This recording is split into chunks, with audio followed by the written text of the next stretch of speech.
How to earn interest on stocks, Robinhood. Hi everyone, in this following tutorial I'm going to show you how you can earn interest on Robinhood stocks. Now Robinhood is a commission-free stocks trading platform. It does not offer an interest earning programs for stocks in the same way that some platform offers interest on cash balance. Now Robinhood primarily focuses on stocks and cryptocurrency trading only. However, there are some other financial platform and services provided that the opportunity to earn interest on stocks or other dividend reinvestment programs and all that. If you're interested in earning income from your investment, you may want to consider the following, such as some of the brokerage. Investing in stocks that pay regular dividend. So dividends are periodic payments made by some companies to their shareholders, providing a source of passive income as well.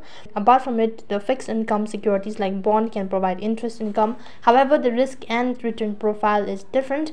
Profile is different from that of stocks. While not directly related to stocks, consider parking your cash in high yielding savings or money market accounts that offer competitive interest rate as well. It is important to note that investing always involves risk, and the potential for return comes with the possibility of loss as well. So additionally, financial platform may update their features and offerings, so it is always good to check their latest information on the Robinhood platform or any other investment service you are using. This is how you can earn interest on stocks on Robinhood. That is all for this video. I hope the video was helpful. Make sure to like, share and subscribe.